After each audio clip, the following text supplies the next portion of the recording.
On the way back from Lewis's funeral, my mom told me to start packing.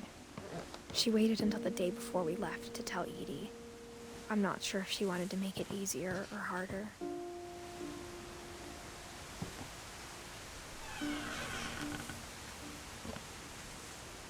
I wish we'd stayed.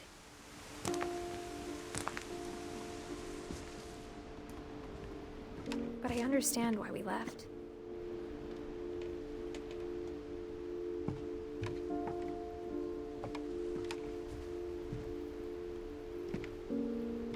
My mom ended up leaving everything behind.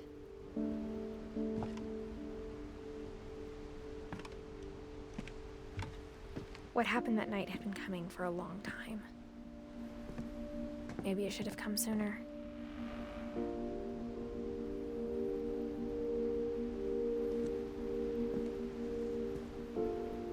But it had to end one way or another. All that's left now is to tell you about that last night.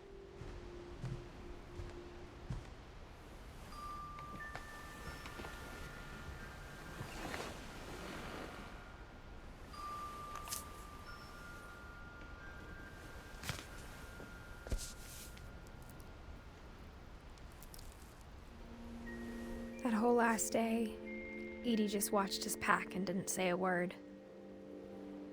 Until supper, when she raised her glass and said, "To our final night together, and all our final nights apart." Grandma, you know what I said about alcohol.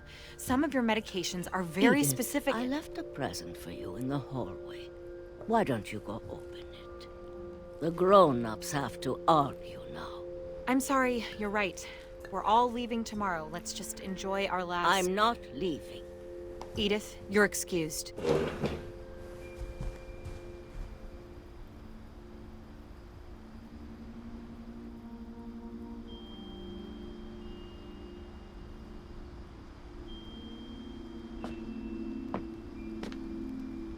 The power had been shut off that morning, but Edie always had plenty of candles.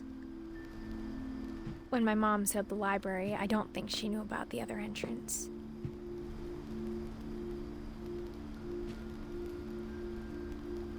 Or that Edie had a key to it.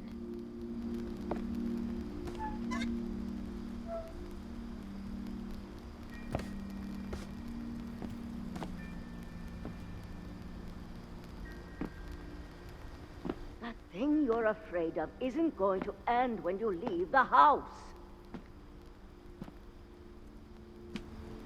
Edith has a right to know these stories. My children are dead because of your stories! I think it's best if Edith and I leave tonight.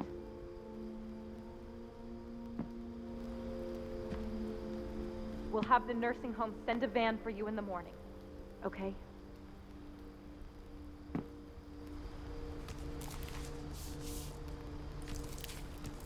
Dear Edith, there's so many stories I wish I could tell you, but there's only time for one. This is about what happened on the night you were born. That night, the tide went way, way out.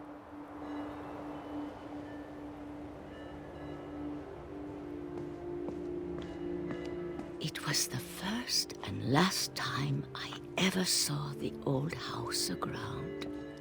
There'd been an earthquake out in the middle of the ocean. They called it the lowest tide in 1,000 years. God, it smelled awful. You know, I've seen that house every day of my life.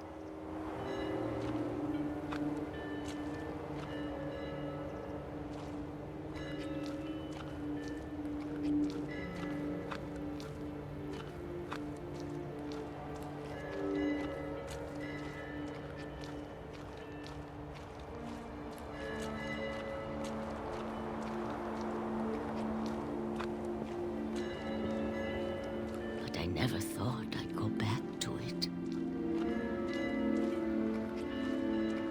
When the fog rolled in, I lost my way.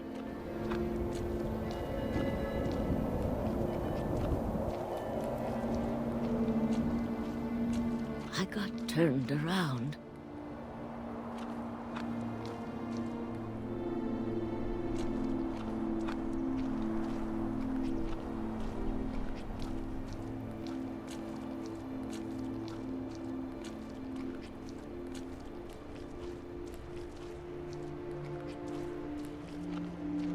I started seeing things.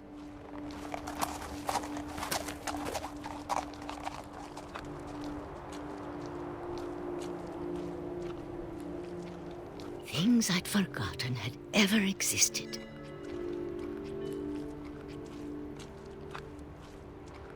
But when I saw them, they felt like old friends. That night, a lot of things came back to me. Or maybe I came back to them.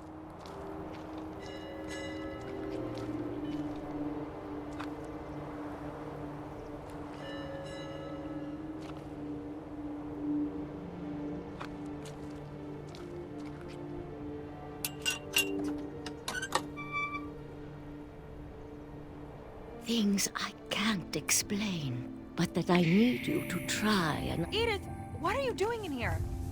It's mine. Edith! Mom, you're gonna rip it! Let go! I kicked and screamed, but Mom dragged me to the car.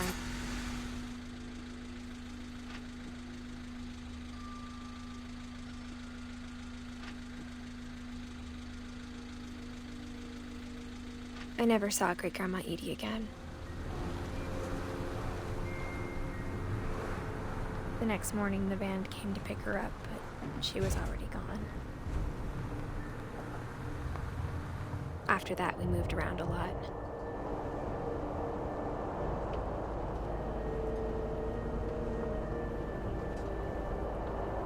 We both tried to make the best of it.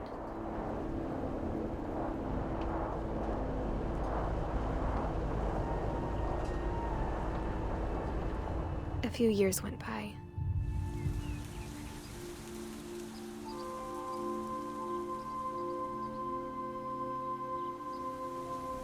My mom didn't like to talk about it,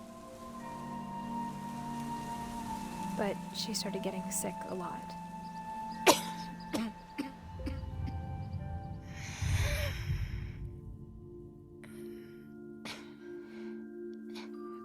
She got better for a while, and then she didn't. And then I was alone. The last Finch left alive.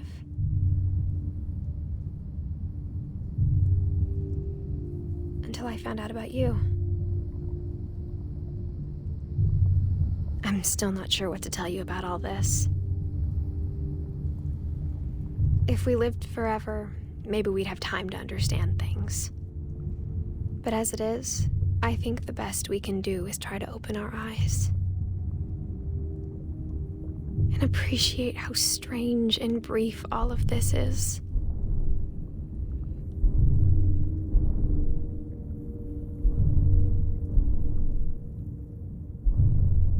This journal was supposed to be for you. But now I hope you'll never see it. I just want to meet you. And tell you all these stories myself. But I guess if you're reading this now, things didn't work out that way.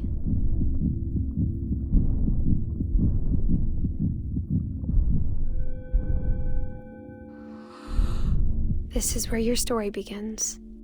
I'm sorry I won't be there to see it. It's a lot to ask, but I don't want you to be sad that I'm gone. I want you to be amazed that any of us ever had a chance to be here at all. Good luck.